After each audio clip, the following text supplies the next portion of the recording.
Good evening. I'm Bob Schwartz. This is a program of the Gay Liberation Network on CAN TV. Welcome to the show.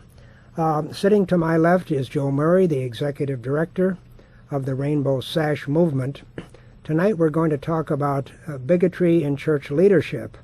And I wanted to do a brief recap of the situation that perhaps not all viewers are aware of, that involved a decision by the group that organizes the Gay Pride Parade to begin at an earlier hour and to change the route that would have brought the parade by the Mount Carmel Catholic Church on Belmont. And there was some talk about this. It was a local issue. And what ultimately happened is that the parade organizers agreed to start the parade at noon rather than at 10 o'clock so as not to disrupt the worship services at Mount Carmel Church. But before that occurred, Cardinal Francis George was interviewed on a local television station and made a remark that inflamed the situation. He referred to some members of the gay liberation movement as being like the KKK, the Ku Klux Klan, in that they had an anti-Catholic agenda. Now, we took that to be a likely reference to our own organization, Gay Liberation Network, because George had called us out specifically by name about 2 years ago when we staged a protest at Holy Name Cathedral. So that's kind of the overview of the event, if you will, the events that led up to his remarks. Now, he subsequently issued an apology for those remarks, and Joe's organization and our organization and some other groups had planned to do a protest at Holy Name Cathedral last Sunday, and we called that off, but we are going ahead with a protest at the cathedral on February 12th because of George's long-standing opposition to gay and lesbian, transgender, and bisexual rights in Chicago, in Illinois, and indeed nationally, when he was a leader of the Conference of Catholic Bishops. Now, Joe's group and our group had a somewhat different take on this apology, and I wanted to ask Joe to briefly explain what their position was on the apology that Cardinal George issued for having made the inflammatory KKK remark. Well, first of all, thank you, Bob, for inviting me to take part in this discussion this evening. The Rainbow Sash movement felt that the Cardinal's apology was heartfelt, and that I was directed by my board of directors to withdraw our support for the demonstration. And during that whole process, we were constrained by time limitations. And perhaps we did not have the best of communication between our two organizations. But I think what this speaks to is the strength of the relationship that our two organizations do have in this matter. We can have differences of opinion, and we don't need to take our bat and ball and go home. Okay, we will be taking your calls, but please hold off for a few minutes so we have a chance to get into our topic here. Our position was that George's apology was really too little too late. He has been what we consider to be a serial opponent of gay and lesbian civil rights since shortly after he arrived here in Chicago, when there was discussion of the gay rights ordinance before the city council. He opposed Cook County legislation to give us protection in employment and so forth. He opposed our being included in the Human Rights Act in Springfield, the Illinois Human Rights Act.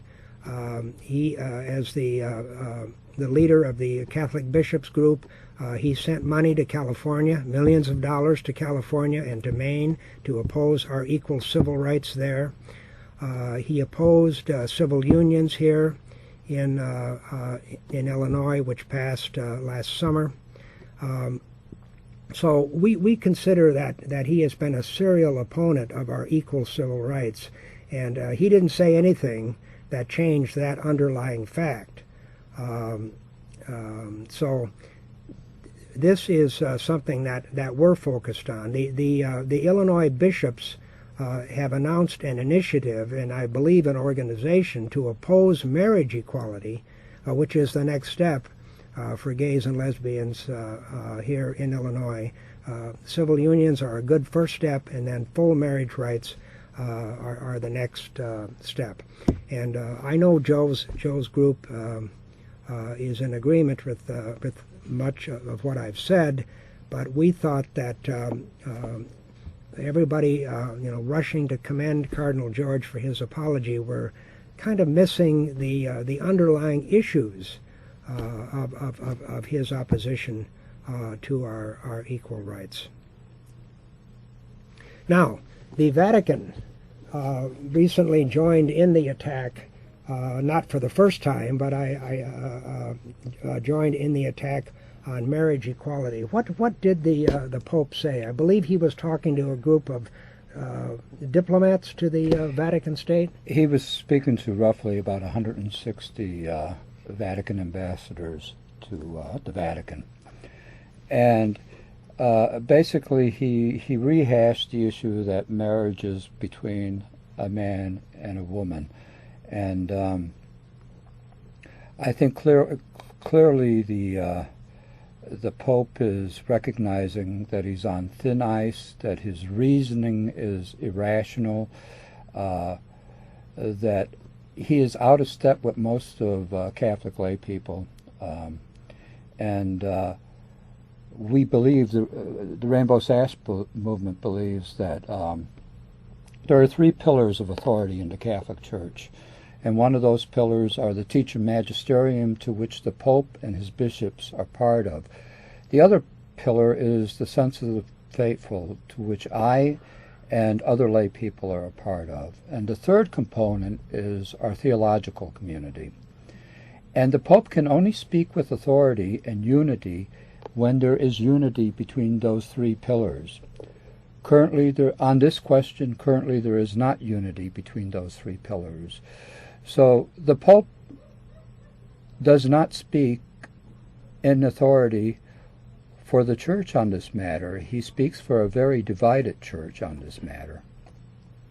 Well, polls have shown, recent polls have shown that a majority of Roman Catholic lay people, not bishops, but lay people, now support marriage rights for gay and lesbian people. And this is an important, and to me at least, somewhat surprising statistic, because in some other churches, the Mormon Church, for example, the laity is in lockstep with the leadership in its opposition to equal civil rights for gay people.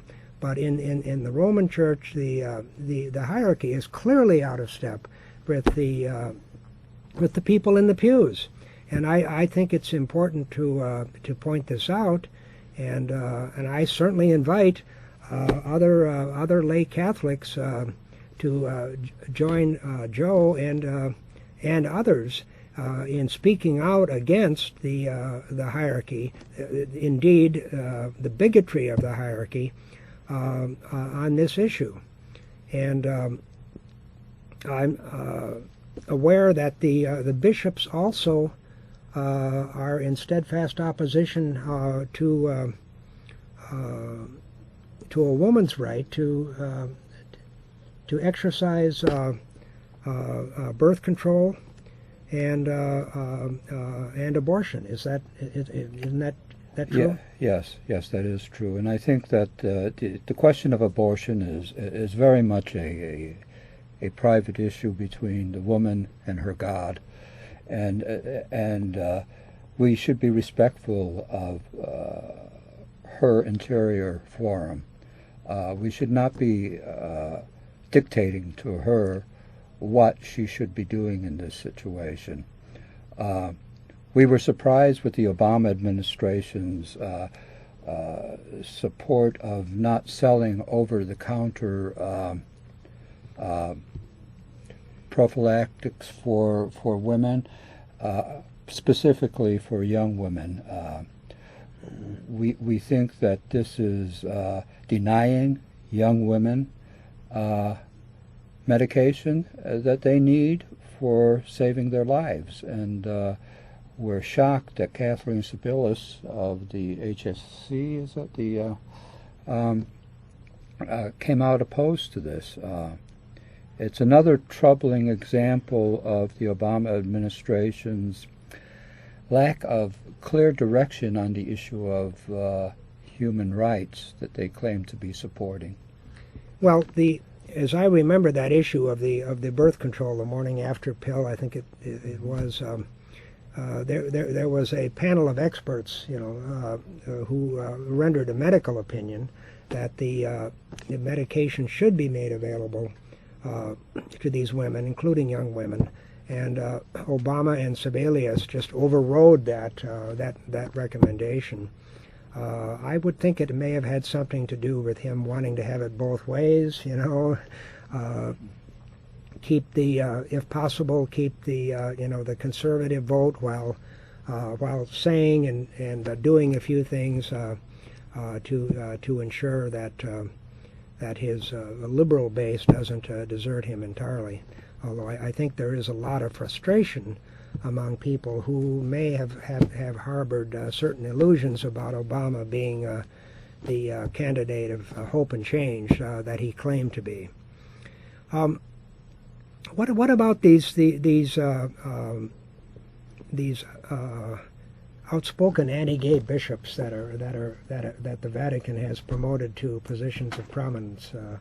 Isn't Timothy Dolan one of them? Yes, he is. Yes, he is. Archbishop Dolan is the current president of the U.S. Council of Catholic Bishops, and he is actually credited with one of the reasons gay marriage passed in New York, because of his incompetence in handling that debate. The other one is Archbishop O'Brien of Baltimore, and currently Maryland is going through the issue of gay marriage, and the governor there is going to be introducing, the governor is a Catholic, is going to be introducing gay marriage legislation. And the Archbishop has come out and almost implied to the governor that if he continues down his road on this legislation, he may have to deny him communion at some point in the future. And again, I think that this is a further example of the bishops politicizing communion to achieve a political end that is not based in our faith. Okay, we'd like to again introduce you to our webpage, gayliberation.net. Please go there for more information on our organization. We think there's a number of issues that we address. We don't focus solely on gay issues, but we practice what we call solidarity politics and reach out to other groups who are marginalized and oppressed, because we'd like their support, so we give them our support. As I mentioned previously, we are going to be protesting at Holy Name Cathedral, 735 North State Street, at 10:30 a.m. on Sunday, February 12th, Freedom to Marry Day. So please join the Gay Liberation Network and the Rainbow Sash movement at the Cathedral at 10:30 on February 12th.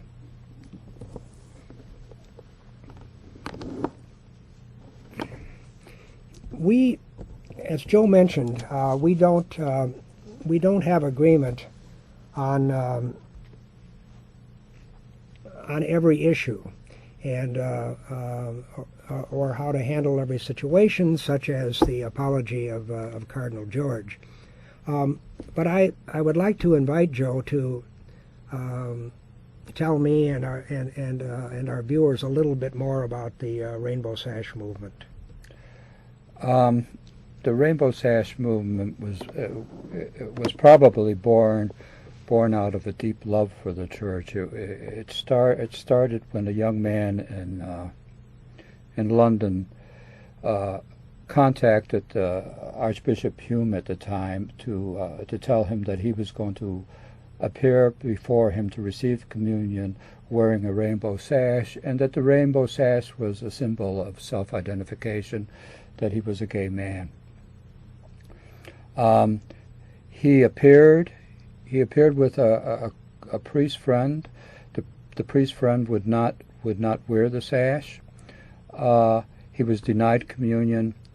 The young man left the cathedral devastated, took off the sash, threw it on the floor of the cathedral, and left. To his credit, the priest that accompanied him picked up the sash and took the sash back to Australia. And in Australia, the movement was re-energized. We present about 70 members of the Sash movement over there presented themselves before now Cardinal George, also Cardinal George over there, George Pell, for communion, and all 70 members were denied communion. From Australia, it leaped to the United States, and where it grew. We are now presently in Chicago, Dallas, Los Angeles, Washington, D.C., Rochester, New York, Minneapolis, St. Paul, and we are actively involved in the struggle for marriage equality. We feel the church is on the wrong side of that issue, and we are calling them to the right side of the issue, inside the church. I think it's important to point out, sort of following up on something Joe said, that the church hierarchy is on the wrong side of this issue, that marriage equality is now the law in several states in the United States and in the District of Columbia. There are civil unions in Illinois and some other states. Legislation is being introduced in 2 or 3 states, as Joe mentioned, Maryland and I think Oregon, perhaps in another state, to bring about marriage equality. There is marriage equality in Spain, in Belgium, in the Netherlands, the Denmark, I believe, and several other nations in Western Europe. This is why the Pope, the Benedict, formerly Joseph Ratzinger, has been going just crazy, condemning the secularization of Western Europe. And this isn't the only issue, but of course this is prominent in his mind, as his recent remarks showed, as state after state has okayed the civil right of people of the same sex to marry. No one is, is trying to tell churches, whether Roman Catholic, Evangelical, Mormon, or whatever, what they should do within the walls of their own buildings.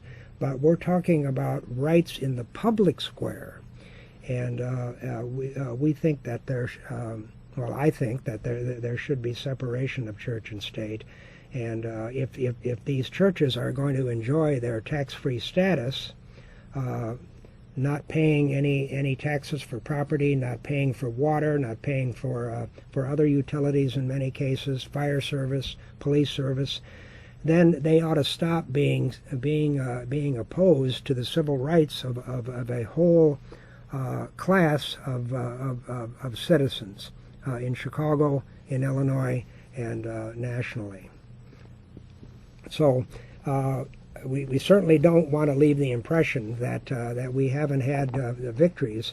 We've had many victories. In fact, every every piece of legislation that Francis George has opposed has passed. So, maybe he hasn't gone, well, he certainly was pretty clumsy with his KKK remark, but as Joe pointed out about the Archbishop of New York, Timothy Dolan, maybe, George's maneuvering here has actually helped us in some ways. The majority of Catholic legislators voted for civil unions, going against what their bishops told them that they should do. So there are many positive developments in this picture for equal rights. Why should, just to briefly bring up another issue, Gay Liberation Network has been involved in the struggle of the Hyatt workers for a fair contract in the Hyatt hotels here in Chicago. And you had mentioned something to me earlier, Joe, that gay and lesbian Catholics really ought to get behind this as well. Do you want to say just a word about that? Yeah, I think this issue raises a further extension of the Church's social justice teaching, that under Rerum Novarum we were taught that unions have a right to organize, and that the union members needed to be treated with dignity and respect. Unfortunately, in terms of the Hyatt, that's not happening. There's a lot of deception going on, and I think that there's a place for Catholics, both gay and straight, to speak out on this issue. It's our call, and we should be there. Well, we certainly agree with that. Okay. Once more, I'd like to mention the Freedom to Marry Day protest at Holy Name Cathedral at State and Chicago, 10:30 in the morning, Sunday, February 12th. Please join us in this important protest to push the envelope for full marriage equality in Illinois. The next meeting of the Gay Liberation Network will be at 7 p.m. on February 1st. That's the first Wednesday in February at the Berger Park Cultural Center at Sheridan and Granville. Our next show is right here on CAN TV, 6:30, February 10th. Next month, February 10th.